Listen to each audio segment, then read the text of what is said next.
तो first question है मेरा, पहला क्वेश्चन है कि पदार्थ का परमाणु सिद्धांत किसने प्रतिपादित किया था। पदार्थ का परमाणु सिद्धांत मतलब एटॉमिक थ्योरी। क्या होता है?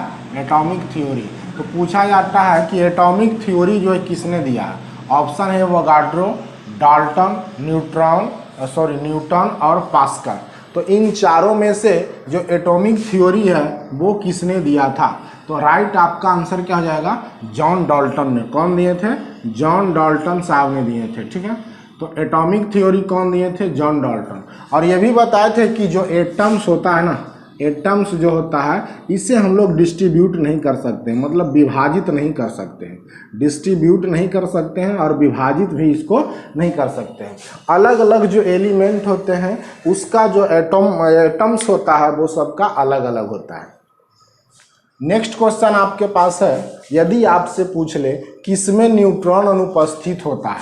क्वेश्चन है आपका कि किसमें न्यूट्रॉन अनुपस्थित होता है, हीलियम में, हाइड्रोजन में, ऑक्सीजन में या फिर बेरिलियम में। तो न्यूट्रॉन जो होता है आपका, न्यूट्रॉन किसमें अनुपस्थित होता है? तो हाइड्रोजन में। हाइड्रोजन जो होता है इसमें किसी भी प्रकार का कोई भी न्यूट्रॉन नहीं होता है। हाइड्रोजन में अगर पूछ ले इसका सिंबल H होता है और एटॉमिक नंबर क्या होता है? 1 होता है। हाइड्रोजन में अगर पूछ ले आपका इलेक्ट्रॉन कितना होता है, तो 1 इलेक्ट्रॉन होते हैं। इसमें प्रोटॉन कितना होता है, तो 1 प्रोटॉन होते हैं। लेकिन अगर न्यूट्रॉन आपसे पूछ ले तो इसमें कोई भी न्यूट्रॉन नहीं होता है, ये न्यूट्रल होता है। तो पूछा जा रहा है किसमें न्यूट्रॉन अनुपस्थित, मतलब उपस्थित नहीं होते हैं। तो हाइड्रोजन याद रख लीजिएगा। हीलियम की बात कर लें, ये आपका सिंबल हो गया He। इसका एटॉमिक नंबर क्या होता है? 2 होता है। ऑक्सीजन की बात करें तो ऑक्सीजन का जो सिंबल है वो होता है और एटॉमिक नंबर क्या होता है?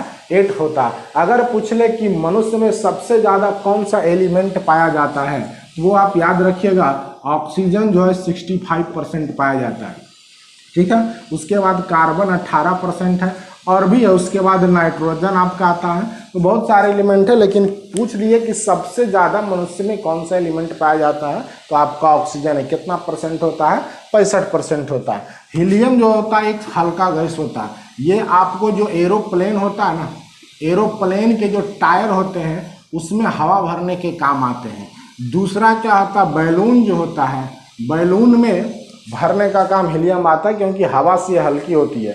तो बैलून में भी पूछ ले कौन सी गैस भरी जाती है, तो हीलियम।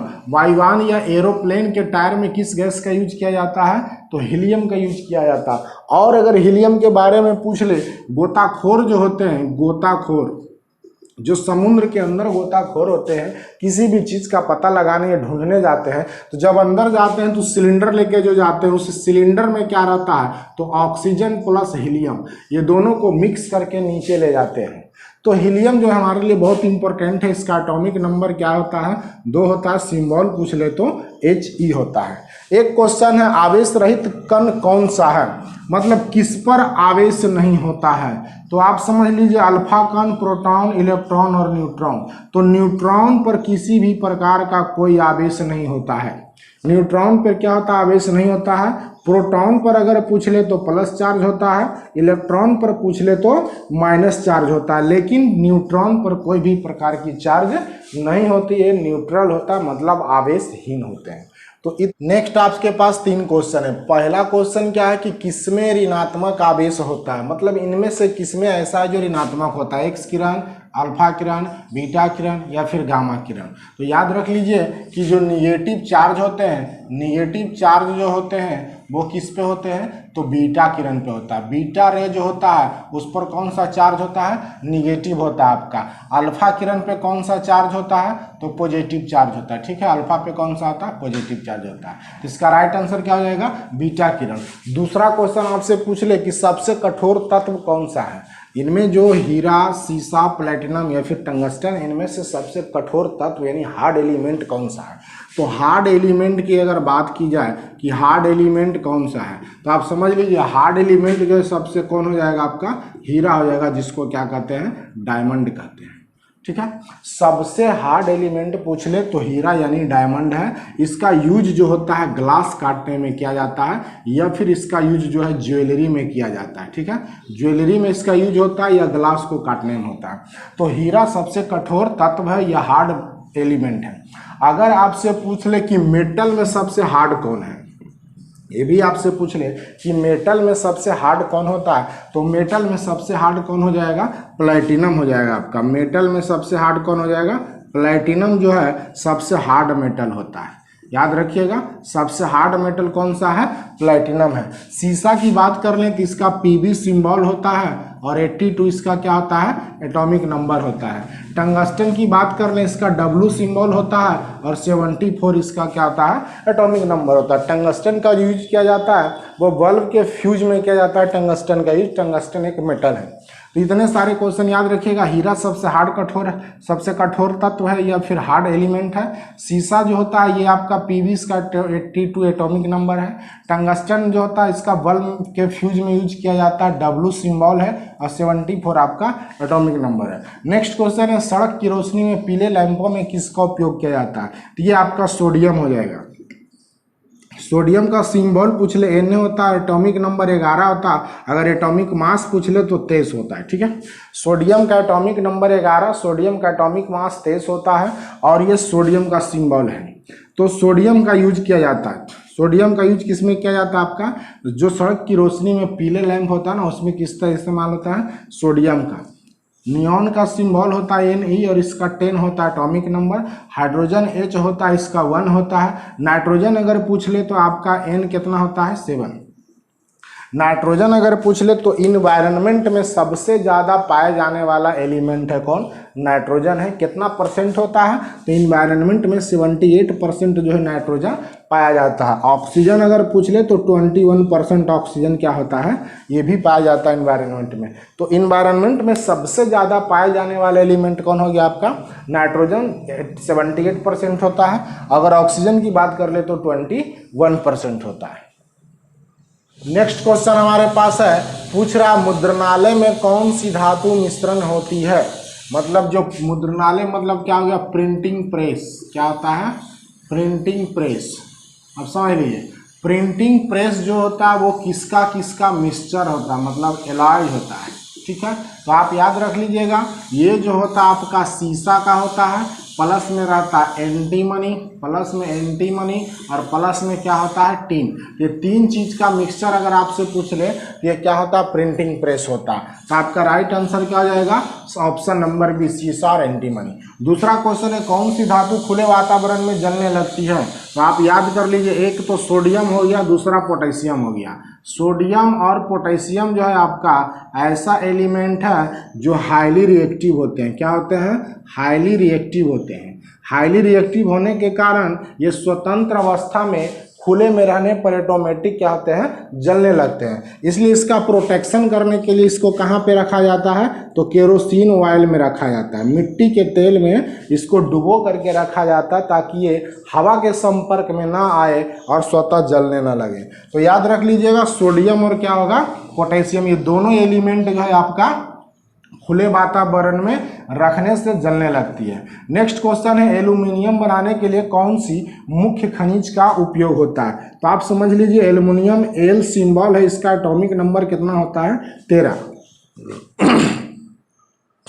एल्यूमिनियम इसका सिंबल एल है, एटॉमिक नंबर कितना होता है, 13। अगर आपसे पूछ ले कि पृथ्वी पर सबसे ज़्यादा मात्रा में पाए जाने वाला एलिमेंट कौन सा है, तो वो आपका है एल्यूमिनियम है। ठीक है, पृथ्वी पर सबसे ज्यादा, एक क्वेश्चन आपसे से पूछ रहा है कि ह्यूमन में मतलब मनुष्य में सबसे ज्यादा कौन सा एलिमेंट पाया जाता है, तो मनुष्य में ऑक्सीजन पाया जाता है 65%। लेकिन अगर आपसे पूछ ले कि पृथ्वी पर सबसे ज्यादा अधिक मात्रा में पाए जाने वाला एलिमेंट कौन है, तो आप याद रखिएगा एल्यूमिनियम, और इसका सिंबल एल होता है। एटॉमिक नंबर इसका कितना होता है, 13 होता है।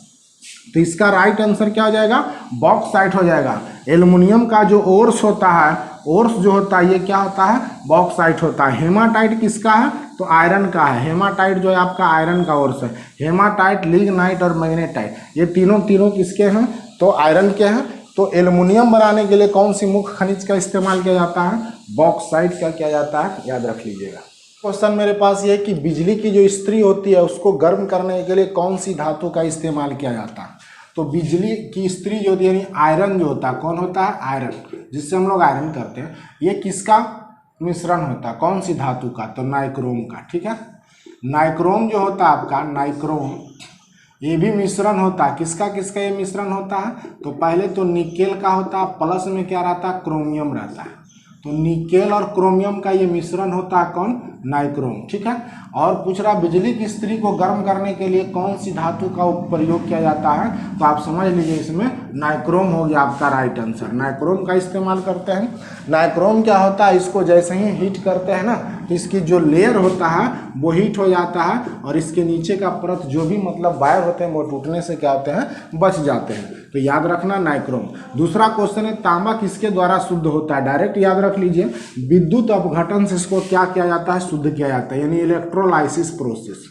प्रोसेस का नाम पूछ ले तो कौन सा है, इलेक्ट्रोलाइसिस प्रोसेस या विद्युत अपघटन की प्रक्रिया से कॉपर यानी तांबा जो है इसको क्या करते हैं हम लोग, शुद्ध करते हैं। कॉपर का सिंबल Cu होता है, एटॉमिक नंबर इसका कितना होता है, 29।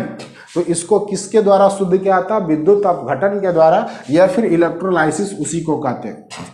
नेक्स्ट क्वेश्चन है कांसा किसकी मिश्र धातु है, कांसा को कहते हैं ब्रोंज। क्या कहते हैं, ब्रोंज, इंग्लिश में कांसा को कहा जाता है। ये जो आपका होता है कॉपर प्लस टीन का मिश्रण होता है, कॉपर प्लस टीन जो होता है इसका एलाइज होता है कौन, कांसा। लेकिन अगर आपसे ब्रास पूछ ले, ब्रास में क्या होता है, पीतल, ब्रास में क्या होता है, पीतल। तो ब्रास जो होता है कॉपर प्लस जिंक का मिक्सचर होता है। तो दोनों क्वेश्चन आपसे पूछ लिया जाता है कि ब्रोंज जो होता है किसका मिक्सचर होता है, कॉपर प्लस टीन का, और ब्रास जो होता है वो किसका मिक्सचर होता है, कॉपर प्लस जिंक का। टीन का सिंबल होता है Sm। ठीक है, नेक्स्ट क्वेश्चन है तरल अवस्था में पाई जाने वाली अधातु कौन सी है। तो याद कर लीजिए, नॉन मेटल में अगर आपसे पूछ ले तो ये आपका ब्रोमीन हो जाएगा। क्या हो जाएगा, ब्रोमीन, जिसका सिंबल Br होता है। अगर मेटल में आपसे पूछ ले तो ये आपका मरकरी हो जाएगा। क्या हो जाएगा, मरकरी हो जाएगा, जिसका सिंबल होता है Hg। तो दोनों क्वेश्चन याद रखना, तरल अवस्था में पाई जाने वाली अधातु आपसे पूछ ले तो ब्रोमीन हो जाएगा, तरल अवस्था में पाई जाने वाली अगर धातु आपसे पूछ ले तो कौन हो जाएगा, मरकरी हो जाएगा, इसका सिंबल Hg होता है, एटॉमिक नंबर 80, और ब्रोमीन का सिंबल Br होता है, एटॉमिक नंबर कितना होता है, 35 होता है। मरकरी का अगर यूजेज पूछ ले तो इसका सिंदूर बनाने में यूज होता है, और जो होता है थर्मोमीटर में इसका यूज किया जाता है। थर्मामीटर जो होते हैं ना उसी में इसका मरकरी का यूज किया जाता है। ऊपर जो लिक्विड होता है ना वो मरकरी होता है। पूछ ले कि किस लौह अयस्क में 72% लोहा पाया जाता है, तो आप याद कर लीजिए मैग्नेटाइट में जो होता है वो किसका कितना होता है, 72% आयरन की मात्रा होता है। इसका फार्मूला पूछ ले Fe3O क्या होता है, 4 होता है। दूसरा क्वेश्चन है धातु जो हथेली पर रखने पर पिघल जाती है, वो कौन सी धातु है जिसे हथेली पर रखने पर क्या होता है, पिघल जाता है। तो याद कर लीजिए वो कौन सा है, गैलियम होता है। क्या होता है, गैलियम धातु जो होता है इसको हथेली पर रखने पर क्या होता है, पिघल जाता है। क्योंकि ह्यूमन बॉडी का जो टेम्परेचर होता है, ह्यूमन बॉडी का जो टेम्परेचर होता है 37 डिग्री सेल्सियस, और इसका जो मेल्टिंग पॉइंट होता है वो 29.4 डिग्री सेल्सियस। तो इससे इसका टेम्परेचर क्या होता है, कम होता है, जिसके कारण इसे हथेली पर रखने पर क्या होता है, पिघल जाता है। नेक्स्ट क्वेश्चन आपसे है हवाई जहाज तथा रेल डिब्बों के पुर्जे बनाने में कौन सी धातु का प्रयोग किया जाता है। तो सबसे प्रयोग किया जाने वाला एल्युमिनियम है। एल्युमिनियम जो होता है आपका वो सबसे ज़्यादा प्रयोग होता है हवाई जहाज या फिर रेल के डिब्बे के पार्ट पुर्जों को बनाने में इसका यूज किया जाता है। बर्तन बनाने में इसका यूज होता है, वायर बनाने में इसका यूज किया जाता है। तो बहुत जगह पे एल्युमिनियम का क्या होता है, यूज किया जाता है, क्योंकि ये आयरन की अपेक्षा क्या होता है, बहुत हल्की मेटल होती है। तो हल्की होने के कारण जो हवाई जहाज तथा रेल के डिब्बों के पार्ट पुर्जों बनाने में इसका इस्तेमाल किया जाता है। नेक्स्ट क्वेश्चन है धूप के चश्मों के लिए कौन सी कांच का प्रयोग किया जाता है। ये कांच जो है आपका क्रूक्स कांच है। क्या होता है, क्रूक्स ग्लास जो होता है इसका यूज किया जाता है। क्रूक्स ग्लास का यूज किया जाता है धूप के चश्मों के लिए। तो क्वेश्चन पूछ देता है कि धूप के चश्मों के लिए कौन सी कांच का प्रयोग होता है, तो क्रूक्स कांच होता है। तो याद रखिएगा, इतने सारे क्वेश्चन आपका याद रखना है। पूछ ले भौतिक परिवर्तन का एक उदाहरण है। भौतिक परिवर्तन में सो या फिजिकल चेंज। क्या होता है, फिजिकल चेंज। तो फिजिकल चेंज क्या होता है कि जिसमें कोई भी नया सबस्टांस नहीं बनता, वो क्या कहलाता है? फिजिकल चेंज कहलाता है। अगर केमिकल चेंज पूछ ले तो उसमें जो होता है न्यू सबस्टांस बनता है, वो क्या कहलाता है? केमिकल चेंज कहलाता है। जैसे मोमबत्ती का जलना, आपका दूध से दही बनना, पानी में चीनी घुलना। पूछा जा रहा है इनमें कौन भौतिक परिवर्तन है, तो आप समझ लीजिए पानी में चीनी का घुलना, पानी में चीनी का घुलना जो है ये आपका क्या कहलाएगा? भौतिक परिवर्तन, क्योंकि इसमें कोई नया सबस्टांस नहीं बन रहा। लेकिन दूध से दही बनना, इसमें आपका नया सबस्टांस बन रहा है। मोमबत्ती का जलना, इसमें एक नया सबस्टांस बन रहा है। कागज का जलना, नया सबस्टांस बन रहा है। उसके बाद लोहे में जंग लगना, नया सबस्टांस बन रहा है। ये सब जो आपका हो जाएगा वो कौन सा चेंज हो जाएगा? केमिकल चेंज हो जाएगा। क्या हो जाएगा? केमिकल चेंज हो जाएगा। पानी में चीनी का घुलना, ये क्या है? आपका फिजिकल चेंज है। नेक्स्ट क्वेश्चन आपका पास्चुरीकरण। पास्चुरीकरण एक कैसी प्रक्रिया है? तो पास्चुरीकरण में क्या करते हैं कि इसको पहले 150 डिग्री फ़ारेनहाइट टेम्परेचर पर क्या किया जाता है? गर्म किया जाता है 30 मिनट तक, यानी आधे घंटे तक। उसके बाद इसको ठंडा कर लेते हैं कम से कम 55 डिग्री फ़ारेनहाइट तक। ठीक है। इसमें क्या होता है कि इसमें जो भी बैक्टीरिया या जीवाणु होते हैं ना, वो क्या होते हैं? नष्ट हो जाते हैं। तो इसको नष्ट करने के लिए इतने टेम्परेचर पर किसी भी पदार्थ को गर्म करना, पुनः वापस उसे ठंडा करना, ये क्या कहलाता है? पास्चुरीकरण कहलाता है। और इस प्रक्रिया का जो खोज किए थे वो लुई पास्चर किए थे। कौन किए थे? तो लुई पास्चर साहब किए थे। लुई पास्चर जो इसका खोज 1864 ईस्वी में किए थे। तो आप यही याद रखिएगा, पास्चुरीकरण का खोज कौन किए थे? Lewis pasture. लुईस पास्चर किए थे 1864 में। और इसको इस प्रोसेस से क्या है, जैसे दूध को आधा घंटा तक गर्म करते हैं, वापस उसे जब ठंडा करते हैं तो उसमें जो भी बैक्टीरिया या जीवाणु होते हैं वो क्या होते हैं? नष्ट हो जाते हैं। नेक्स्ट क्वेश्चन आपका कि दहन क्या है? दहन मतलब कम्बसन। ठीक है, दहन मतलब क्या होता है? कम्बसन। तो कम्बसन क्या है? दहन क्या है? तो दहन जो है एक आपका केमिकल रिएक्शन है। ये पूछा ऑप्शन में आपका दिया हुआ रहेगा कि दहन केमिकल रिएक्शन है या फिजिकल रिएक्शन है या physical and chemical both reaction है। तो आप याद रखिएगा, केमिकल रिएक्शन मतलब रासायनिक अभिक्रिया है, दहन एक क्या है? रासायनिक अभिक्रिया है। तो इस टाइप का क्वेश्चन जो आपको अक्सर एग्जाम में पूछे जाते हैं, जो भी कंपटीशन का एग्जाम होता है ना, उसमें इस टाइप का क्वेश्चन केमिस्ट्री से इंक्लूडेड रहते हैं। क्वेश्चन है, अगर सबसे हल्का तत्व आपसे पूछ ले कि सबसे हल्का तत्व कौन सा है, तो वो आपका कौन सा है? हाइड्रोजन है। ठीक है। अगर सबसे भारी तत्व पूछ ले तो ओस्मियम जो है आपका सबसे भारी तत्व में आता है। सबसे हल्का धातु तत्व पूछ ले तो ये आपका कौन सा है? लिथियम है। द्रव धातु में पूछ ले एक ऐसा मेटल का नाम बताइए जो लिक्विड फॉर्म में होता है, तो वो कौन होता है? आपका मरकरी होता है। ठीक है। अगर आपसे पूछ ले द्रव धातु तत्व मतलब एक ऐसे तत्व का नाम बताइए जो क्या है? नॉन मेटल है, तो ये आपका क्या होता है? ब्रोमीन है। विद्युत का सबसे अच्छा सुचालक तत्व, एक ऐसे तत्व का नाम बताना है जो बेस्ट कंडक्टर है, तो इसमें कौन आता है? आपका सिल्वर आता है। विद्युत का सुचालक अधातु कौन सा है? ये आपका ग्रेफाइट है। तो इस तरह का क्वेश्चन बार बार एग्जाम्स में क्या होते हैं? पूछे जाते हैं, तो आप याद रख लीजिएगा इस तरह। नेक्स्ट अगर आपसे पूछ ले जब किसी बंद कमरे में कोयला जलाया जाता है तो कौन सी गैस जो है घुटन और मृत्यु के कारण होती है, तो आप समझ लीजिए कोयला जो होता है इसको कार्बन कहते हैं। ठीक है, यानी कोल हो गया। क्या हो गया? ये कोल। तो कोल को जब हम लोग जलाते हैं तो देखिए जब कंप्लीट कम्बसन होता है, जब कंप्लीट कम्बसन होता है तो आपका CO2 निकलता है। अगर इनकम्प्लीट कम्बसन हो गया, इनकम्प्लीट कम्बसन होता है तो CO निकलता है। यानी CO मतलब हो गया कार्बन मोनोऑक्साइड गैस और CO2 मतलब होता है कार्बन डाइऑक्साइड गैस। जब भी कोई सबस्टांस को या पदार्थ को जब हम जलाते हैं, अगर वो पूरी तरह से जल जाता है तो कार्बन डाइऑक्साइड गैस निकलती है, लेकिन अगर आधा जलती है तो कौन सी गैस निकलती है? Carbon monoxide. तो इसका राइट आंसर क्या हो जाएगा? आपका कार्बन मोनोऑक्साइड। जब किसी बंद कमरे में कोयला जलाया जाता है तो कौन सी गैस के कारण मृत्यु हो सकती है? तो कार्बन मोनोऑक्साइड गैस जो होती है टॉक्सिक गैस होती है, यानी जहरीली गैस होती है ये। ठीक है, जहरीली गैस होती है। नेक्स्ट क्वेश्चन आपका सिगरेट लाइटर में कौन सी गैस का यूज किया जाता है? तो सिगरेट लाइटर में आपका ब्यूटेन का यूज किया जाता है। किसका यूज किया जाता है? ब्यूटेन का फार्मूला होता है C4H10। और बता देते हैं, अगर LPG में आपसे पूछ ले कि LPG में कौन सी गैस का मिश्रण होता है, तो LPG में ब्यूटेन प्लस क्या होता है? प्रोपेन होता है। ठीक है, ब्यूटेन प्लस क्या होता है?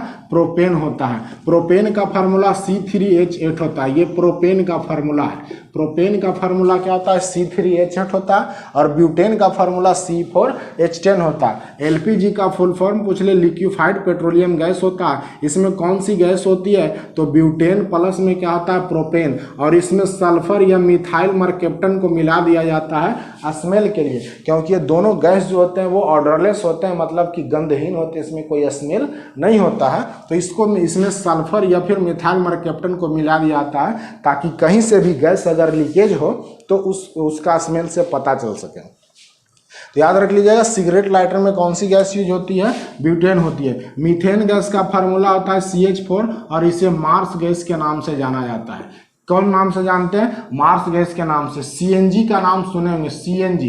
तो CNG में सबसे ज्यादा प्रयुक्त कौन होता है? मीथेन होता है। मीथेन जो होता है आपका CNG में होता है। CNG कॉम्प्रेस्ड नेचुरल गैस में सबसे ज़्यादा कौन होता है? मीथेन होता है। पूछ ले मीथेन कितना परसेंट होता है? तो 95% जो होता है CNG में कौन सी गैस होती है? मीथेन गैस होती है। नेक्स्ट क्वेश्चन है कि भोपाल गैस त्रासदी किसके रिसाव के कारण हुई? ऑप्शन नंबर ए आपका राइट आंसर है। मिथाइल आइसोसाइनेट के कारण जो है आपका भोपाल गैस त्रासदी जो हुआ था। मिथाइल आइसोसाइनेट का फॉर्मूला पूछ ले, CH3NCO होता है। ठीक है, CH3NCO ये मिथाइल आइसोसाइनेट का फार्मूला होता है। 1984 में ये भोपाल में ये दुर्घटना होती है। एक कीटनाशक कंपनी में क्या होता है, अचानक ये रिसाव हो जाता है जिसमें मिथाइल आइसोसाइनेट बहुत तेज़ी से फैल जाता है। ये एक जहरीली और टॉक्सिक गैस है, इसके कारण जो बहुत सारे लोग की मृत्यु हो गई थी। तो इसका फार्मूला पूछ दे, मिथाइल आइसोसाइनेट का CH3NCO होता है। कब हुआ था? 1984 भोपाल में ये हुआ था। क्वेश्चन आपका पास है कि विलियन जो है लाल लिटमस को नीला कर देता है, वो विलियन का pH मान क्या होगा? तो हम लोग समझ लेते हैं पहले कि pH क्या होता है। इसका फुल फॉर्म जो होता है पावर ऑफ हाइड्रोजन होता है। क्या होता है? पावर ऑफ हाइड्रोजन होता है। इसमें एक स्केल होता है, ये आपका एक स्केल है, ये 0 होता है। यहाँ पे आपका स्केल होता है, ये 7 है। ठीक है, तो 7 से जो कम का pH वैल्यू होता है,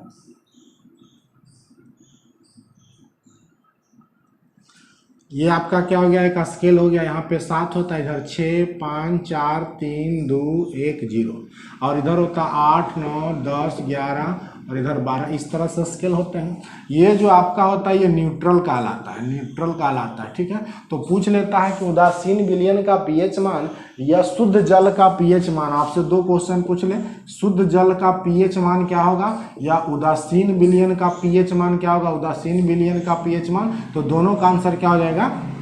7 हो जाएगा। शुद्ध विलयन या उदासीन विलयन का, शुद्ध जल या उदासीन विलयन का pH मान कितना होता है? 7 होता है। इधर जैसे ही कमेंगे ये आपका वीक एसिड कहलाता है। ठीक है, और इधर जो होता है ये स्ट्रॉन्ग एसिड कहलाता है। ये क्या कहलाता है? Strong acid. दूसरा है, जैसे इधर जाएंगे तो ये आपका वीक बेस कहलाता है। और इसके बाद जो होता है, यहाँ के बाद जो होता है ये आपका स्ट्रॉन्ग बेस कहलाता है। तो मेरा क्वेश्चन है लाल लिटमस को नीला करता है। तो लाल लिटमस को लाल से जब नीला होता है तो ये आपका बेस होता है, यानी इसको हम लोग क्षारीय कहते हैं। क्या कहते हैं? क्षारीय। तो इसका मतलब है कि 7 से ज़्यादा होगा। 7 से ज़्यादा तो इसमें कोई भी नंबर नहीं है, इसलिए इनमें से कोई ऑप्शन आपका दिया रहेगा, नॉन ऑफ दीज हो जाएगा। अगर नीला लिटमस क्या करता है? लाल करता है। नीला से क्या करता है? लाल करता है। ये आपका क्या होता है? एसिड होता है, जिसको क्या कहते हैं हम लोग? एसिड होता है हिंदी में। ठीक है, जिसको अम्ल कहा जाता है। तो आप याद रखिएगा इतने सारे क्वेश्चन। अच्छा, इंपॉर्टेंट pH वैल्यू आपसे पूछ लेता है। अगर ब्लड का pH वैल्यू पूछ ले तो 7 पॉइंट कितना होता है? 4। अगर मिल्क का pH वैल्यू पूछ ले तो 6 पॉइंट कितना होता है? 5 होता है। तो 2 pH वैल्यू जो है आपको याद रखना है। उदासीन विलयन का pH वैल्यू 7 होता है। शुद्ध जल का pH वैल्यू कितना होता है? वो भी 7 होता है। नेक्स्ट क्वेश्चन है, किस अम्ल में ऑक्सीजन नहीं पाई जाती है? नाइट्रिक अम्ल, सल्फ्यूरिक अम्ल, हाइड्रोक्लोरिक अम्ल। तो नाइट्रिक अम्ल का जो फार्मूला होता है HNO3 होता है। दूसरा सल्फ्यूरिक अम्ल का H2SO4 होता है। और हाइड्रोक्लोरिक अम्ल का पूछ ले तो HCl है। तो इसमें देखिए ऑक्सीजन इसमें भी है, इसमें भी, लेकिन इसमें ऑक्सीजन नहीं है। तो राइट आंसर हो जाएगा हाइड्रोक्लोरिक एसिड। और ये कहाँ पे प्रेजेंट होता है? तो स्टोमक के अंदर प्रेजेंट होता है। ठीक है, सल्फ्यूरिक एसिड का यूज कहाँ पे किया जाता है? कार बैटरी में इसका यूज किया जाता है। किस गैस के कारण पाव रोटी या केक फूलकर मुलायम और स्पंजी हो जाते हैं? तो आप याद कर लिए कौन सी गैस होगा ये, कार्बन डाइऑक्साइड CO2। ये गैस के कारण जो है पाव रोटी क्या होता है, फूल करके स्पंजी हो जाता है और क्या होता है, मुलायम होता है। जब बेकिंग पाउडर को क्या करते हैं, पानी में मिलाते हैं या उसे गर्म करते हैं टार्टरिक एसिड की उपस्थिति में, तो कौन सी गैस निकलती है, कार्बन डाइऑक्साइड गैस निकलती है, जिसके कारण ये जो केक और पाव रोटी होता है फूल करके मुलायम और स्पंजी हो जाता है।